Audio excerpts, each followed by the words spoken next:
Bonjour à tous. Depuis plusieurs semaines maintenant, le monde passe par une crise, une épreuve, où la plupart des personnes en sont touchées de près ou de loin. On estime dans le monde entier environ une personne sur deux confinée. Vous imaginez le nombre de personnes qui est touchée par ce virus. Cette épreuve ébranle les fondations de la société et des individus. Elle agit comme un révélateur des profondeurs de notre être. Elle révèle à la fois nos forces et nos faiblesses, nos certitudes et nos doutes. Il y a cette citation d'un journal connu qui a fait la une. Pour 2020, tout est à jeter, il faut déjà s'y faire. Vraiment, est-ce que tout est à jeter? J'ai aussi eu cette question d'une personne avec qui je discutais. Elle me posait cette question-là, cette interrogation. Est-ce que notre manière de vivre va changer après cette pandémie? Et c'est une bonne question. Nous pourrions vivre l'épreuve avec un pessimisme stoïque ou une passivité fataliste, ou alors considérer que les épreuves et les souffrances par lesquelles nous passons ont une finalité positive de transformation. C'est un encouragement, chers amis, à mettre à profit cette situation inédite et compliquée que nous vivons en nous laissant encore transformer. Et je vous propose un message intitulé Quand tout est ébranlé. Pour ce faire, prenons la parole de Dieu dans 1 Pierre 5, les versets 6 à 11. 1 Pierre 5, les versets 6 à 11, où nous lisons ceci. Humiliez-vous donc sous la puissante main de Dieu, afin qu'il vous élève au moment voulu. Déchargez-vous sur lui de tous vos soucis, car lui-même prend soin de vous. Soyez sobres, restez vigilants. Votre adversaire, le diable, rôde comme un lion rugissant, cherchant qui dévorer. Résistez-lui avec une foi inébranlable, sachant que les mêmes souffrances sont imposées à vos frères et sœurs dans le monde. Le Dieu de toute grâce vous a appelé en Jésus-Christ à sa gloire éternelle. Après que vous aurez souffert un peu de temps, il vous rétablira lui-même, vous affermira, vous fortifiera, vous rendra inébranlable. À lui soit la gloire et la puissance au siècle des siècles. Amen. Alors dans ce texte, Pierre parle des épreuves et de la souffrance. En fait, il s'adresse l'Église qui passe par des persécutions de l'Église. Et toute la lettre de Pierre, cette première lettre, en fait, est axée en partie sur les difficultés et les souffrances par lesquelles nous pouvons passer. Les épreuves, on le voit, sont permises par Dieu, car Dieu est souverain. L'épreuve agit comme un creuset, là où la foi est éprouvée. Les épreuves sont une nécessité à la preuve de notre foi, de comment résistent nos fondations. Elles sont un révélateur d'où nous en sommes. Vous savez, pour exemple, il y a bien quelques mois en arrière, nous avons déménagé avec notre famille et nous sommes arrivés dans une maison qui est assez âgée, en somme, une maison voilà, qui a bien des dizaines et des dizaines d'années. Et puis nous étions tellement contents d'intégrer cette maison. Et puis certaines personnes nous ont dit, mais vous verrez, là, c'est la belle période, c'est la fin de l'été, etc.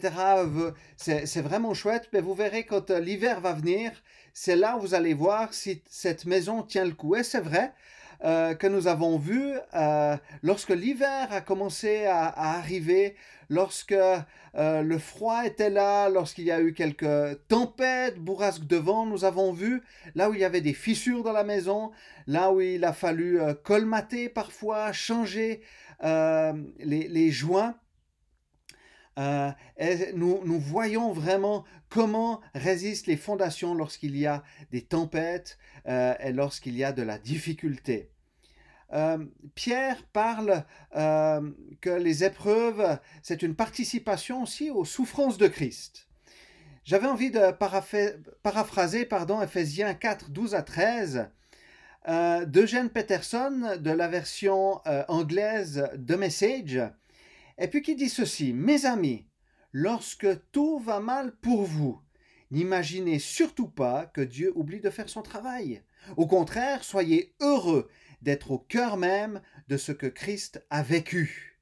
C'est un processus de raffinage spirituel avec la gloire en ligne de mire. » Pierre mentionne dans ce passage l'humilité.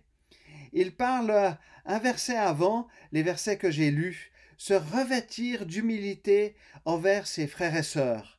Et ce verbe très rare est utilisé pour revêtir un tablier de serviteur, d'esclave. En fait, c'est le même terme que Jésus, lorsque Jésus a mis un linge, lorsqu'il a lavé les pieds de ses disciples à la Pâque. Et Pierre avait certainement cet épisode en tête, ce tablier de serviteur. L'épreuve nous amène à l'humilité, nous amène à cette dépendance de Dieu, où nous nous rendons compte que nous sommes en fait son serviteur. L'épreuve nous amène à l'humilité. Je ne peux pas tout comprendre et expliquer. La souffrance bouscule le sentiment d'invulnérabilité, d'invincibilité, de toute puissance, d'autosuffisance. Qui aurait pu s'imaginer il y a quelques mois en arrière qu'un si petit virus, invisible que personne ne peut voir, provoquerait un si grand bouleversement?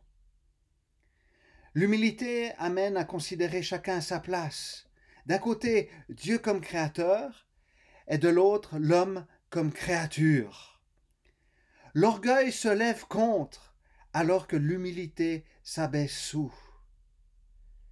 Dieu élève, c'est lui qui est au contrôle et qui décide. J'ai tellement besoin de Dieu, la dépendance à Dieu est nécessaire, essentielle, et devrait être le but ultime de notre existence. Et je m'humilie sous la puissante main de Dieu. Cette main de Dieu représente sa force agissante dans le monde, ses interventions pour protéger, conduire, délivrer ou corriger, la correction étant comme une démonstration d'amour. Les temps d'épreuve, chers amis, sont des révélateurs de faiblesse et de force. Ils peuvent nous pousser dans nos retranchements et nos propres limites.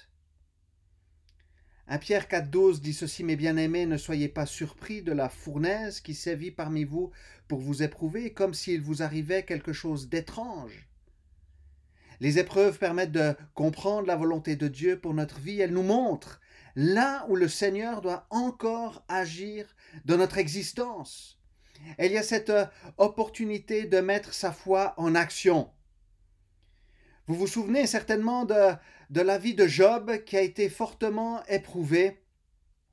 Et puis le diable qui dit ceci à Dieu: « Mais porte donc la main contre lui, touche à tout ce qui lui appartient, et je suis sûr qu'il te maudira en face. » Et il y a aussi la femme de Job qui va lui dire ceci dans Job 2,9 : « Tu persévères dans ton intégrité, maudis donc Dieu et meurs. » L'intégrité est en jeu. La fidélité à Dieu, ne pas nous laisser corrompre par le monde. Les épreuves révèlent les fissures, les failles, les vides, les insécurités. Et il y a un enjeu spirituel, une bataille, un combat. Le diable, l'adversaire de nos âmes, cherche à nous détourner, à nous tenter. Il est comme un lion rugissant, cherchant qui il dévorera. Et force est de constater que quand nos fondations sont ébranlées, il y a parfois des compensations, ce besoin de s'accrocher à quelque chose de visible, à trouver un palliatif aux craintes. Et ceci peut être l'alcool. On voit à l'heure actuelle plusieurs pays qui ont autorisé, comment dirais-je, l'ouverture de magasins qui vendent de l'alcool, et on voit une augmentation de personnes qui consomment de l'alcool compulsivement, tout comme la pornographie ou les sites pornographiques voient leurs chiffres de vues augmenter. Il y a aussi le fait des dépenses compulsives. On est confiné, nous sommes confinés, on a tellement peur de manquer, nous commençons à acheter à tout va. Et on le voit, les services de poste sont complètement débordés. Il peut aussi y avoir le fait de s'isoler. Alors, je parle dans le sens de s'isoler, de se couper complètement des autres et s'enfermer sur soi-même. Il est clair, et je parle là aussi aux familles, aux couples, qu'il est important parfois de s'isoler dans le sens de pouvoir reprendre son souffle, de pouvoir réfléchir, méditer. Euh, euh, Là, je parle vraiment de s'isoler, et c'est là où c'est dangereux, dans le sens que je me coupe complètement des autres, et même de Dieu, et je suis seul dans mon coin. Il y a aussi, lorsque tout est ébranlé, on peut le voir, certains comportements nerveux où il y a beaucoup de violence, de colère. Et on le voit là aussi, malheureusement, dans ce que nous rapportent les journaux, où il y a de plus en plus de maltraitance, de femmes qui se font violenter. On a vu même que ça pouvait aller jusqu'au meurtre. Mes amis, les épreuves, les secousses sont une occasion de revoir nos fondements, de faire un état des lieux de nos fissures, de nos péchés, de nos blessures. Jésus désire être la pierre de la fondation de notre vie, la pierre de fondation de notre vie. 1 Pierre 4, 1 à 2 dit ceci: ainsi donc, puisque Christ a souffert pour nous dans son corps, vous aussi armez-vous de la même pensée. Celui qui a souffert dans son corps en a fini avec le péché, afin de ne plus vivre en suivant les désirs des hommes, mais la volonté de Dieu pendant le temps qu'il lui reste à vivre ici-bas. Il y a cette pierre angulaire, Jésus, qui nous donne cette interpellation: soyez saints comme je suis saint. Ce n'est plus suivre les désirs des hommes, mais la volonté de Dieu. Car la grâce de Dieu n'est pas vaine. La sainteté n'est possible que par l'effusion du sang de Jésus. Et d'un autre côté, dans 1 Pierre 4, 7, Pierre parle de mener une vie équilibrée et de ne pas nous laisser distraire. Alors d'un côté, Dieu œuvre en nous.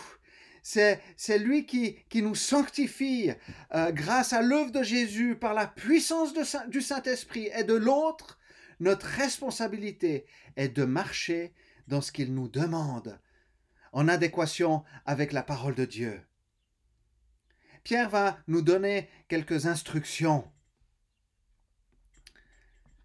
Pierre nous donne ces instructions pour marcher dans l'intégrité. Déchargez-vous sur lui de tous vos soucis. On le voit dans le psaume 55, 23, où il est dit: remets ton sort à l'Éternel et il te soutiendra, il ne laissera jamais trébucher le juste. Cette version Semeur dit: rejette ton fardeau à l'Éternel et il te soutiendra. Pierre dit encore: soyez sobre, c'est-à-dire garde le contrôle de toi-même. Il y a également cette notion de veiller, de faire attention, fais attention, prends garde. Et aussi cette interpellation, ô combien importante, de résister au diable d'une foi ferme. Et cela n'est possible que parce que nous sommes soumis à Dieu. Soumets-toi à Dieu, résiste au diable, et il fuira loin de toi. Les amis, nous avons le droit et les moyens de lui résister. Arrière Satan, au nom de Jésus. Le diable est là pour venir aussi nous tenter, et notre responsabilité, c'est de lui résister. Et nous avons les moyens, le nom de Jésus, pour le faire. Amen. Lorsque tout est ébranlé, il y a cet enjeu de persévérer dans l'intégrité. Et le deuxième et dernier point que j'aimerais partager avec vous est qu'un renouveau est possible. Pierre, dans les versets que nous avons lus, dit: « Le Dieu de toute grâce vous a appelé en Jésus-Christ à sa gloire éternelle. Après que vous aurez souffert un peu de temps, il vous rétablira lui-même, vous affermira, vous fortifiera, vous rendra inébranlable. À lui soit la gloire et la puissance au siècle des siècles. Amen. Le Dieu de toute grâce vous a appelé à sa gloire. C'est l'application de sa grâce, pas par mérite. Un héritage qui ne peut pas se flétrir ni se corrompre, c'est Pierre qui nous en parle aussi. Il y a cette dimension de destinée éternelle. Et il y a ce souffrir un peu de temps.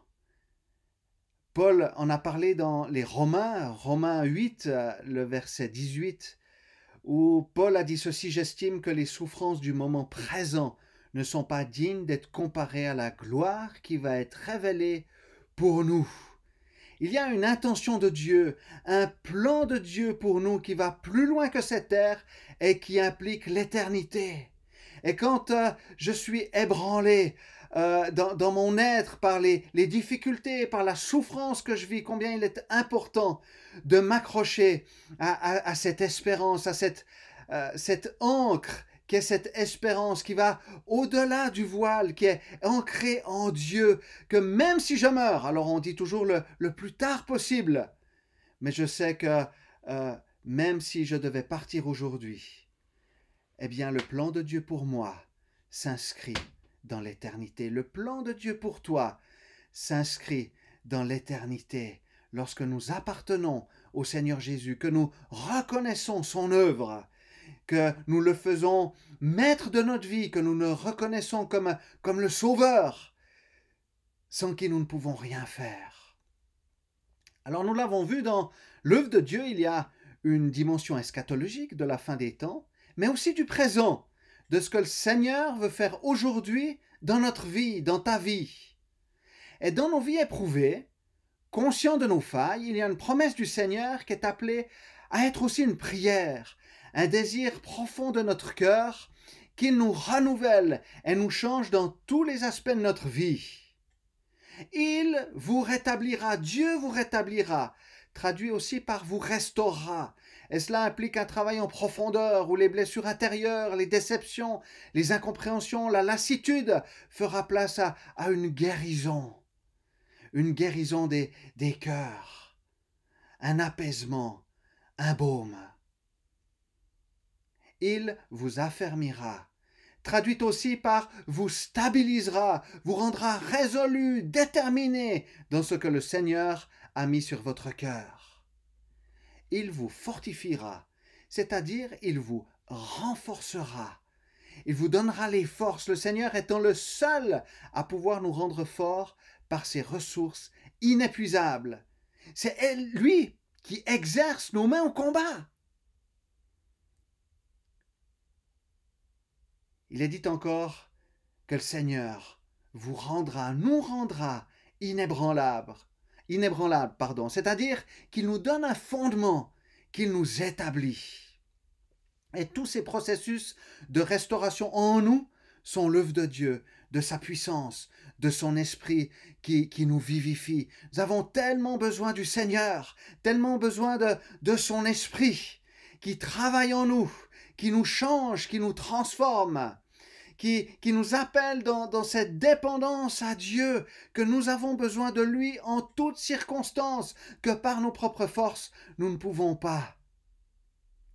Dieu nous prépare dans son œuvre, il nous veut près de lui, conscient de qui il est, de sa grandeur, de sa souveraineté, et que nous soyons, frères et sœurs, ses ouvriers, ses témoins dans le champ qu'est le monde. Alors, nous sommes convaincus que le monde a besoin d'un changement majeur, d'un réveil spirituel, et Dieu prépare ses enfants à pouvoir y entrer pleinement. Cette période est difficile, mais elle est une étape. Et j'ai envie vraiment de nous encourager à mettre à profit ce temps. Les mêmes souffrances sont imposées à vos frères et sœurs dans le monde. Et il y a une solidarité. Nous ne sommes pas seuls, tous dans le même bateau, sachant que les mêmes souffrances sont imposées à nos frères et sœurs dans le monde. Tout le monde est touché par ce que nous vivons. Et j'ai envie de nous interpeller par quelques questions exhortatives. Comment est-ce que je considère mes frères et sœurs qui sont ébranlés dans leur foi? Comment est-ce que je considère ceux dont les faiblesses sont mises à jour? Et il y a cette motivation à prier les uns pour les autres, à prendre soin les uns des autres. Combien il est important un coup de fil, un petit message, pouvoir aussi prier les uns avec les autres, dire mais ouais ok je comprends par où tu passes, mais je crois que Dieu est tout-puissant et que Dieu peut encore intervenir dans sa vie. Il y a cette conscience que le monde est ébranlé par ce qui se passe. Le monde a peur, il se questionne sur la mort, sur l'espérance. Le monde a besoin de Jésus. Et ma prière, frères et sœurs, c'est que nous puissions vivre un réveil. Et combien il est facile de prier pour que le monde se réveille, le monde découvre, rencontre Jésus comme Sauveur et Seigneur. Mais j'ai envie de nous encourager à ce que premièrement, nous-mêmes soyons réveillés par l'Esprit du Seigneur. Et je parle d'un réveil, pas d'un réveil comme je les appelle, guili-guili, où ça me fait des petits frissons de bien-être. Je parle d'un réveil fondé sur la parole de Dieu, sur ce besoin, je dirais, ce besoin viscéral de Dieu, de cette dépendance de Dieu, où on se rend compte que nous avons mené notre vie sans le Seigneur, que nous avons tellement besoin de lui, et que la repentance est nécessaire, de reconnaître mon besoin d'être visité par Dieu. Et nous croyons qu'il va le faire puissamment, un réveil fondé sur sa parole, un réveil qui nous fait nous repentir et qui change profondément nos vies, et cela n'est possible que par l'Esprit du Seigneur. La parole de Dieu nous dit, et je vais terminer avec cela, que l'œuvre que Dieu a commencé dans ta vie, l'œuvre que Dieu a commencé dans notre vie, il l'amènera jusqu'à son plein accomplissement. Dieu ne te lâchera pas, Dieu ne nous lâchera pas. Alors, faisons-lui confiance. Quand tout est ébranlé, il y a cette idée de persévérer dans l'intégrité. Et le fait qu'un renouveau est possible par le Seigneur. Alors, je vous invite encore à prier ensemble. J'ai envie de prier encore pour vous qui écoutez, qui êtes là, qui regardez sur YouTube. Seigneur, je te prie pour toutes les personnes qui nous regardent, toutes les personnes, Seigneur, qui sont ébranlées dans leur être intérieur, avec des incertitudes, avec des doutes. Seigneur, avec ce constat qu'il y a des éléments à changer dans les vies. Et cela n'est possible réellement que par ton esprit. Et Seigneur, je te prie de venir toucher nos auditeurs aujourd'hui, à cet instant même, Seigneur. Viens guérir, viens restaurer, viens affermir. Seigneur, tu désires être ce fondement inébranlable sur lequel nous nous tenons. Seigneur, nous voyons que le monde a besoin de toi. Et Seigneur, nous te prions pour un réveil en profondeur des cœurs et des vies. Par ton Saint-Esprit, Seigneur. Sans toi, nous ne pouvons rien faire. Alors agis et interviens. À toi soit toute la gloire. Et merci, Seigneur, parce que lorsque tu mets les choses en lumière dans notre vie, ce n'est pas pour nous condamner, mais c'est toujours pour nous amener à la vie. Merci parce que lorsque nous reconnaissons nos fautes, tu es fidèle et juste pour nous pardonner et nous purifier de toute faute. À toi soit toute la gloire. Mon ami, sois béni et encouragé dans le beau nom de Jésus. Amen.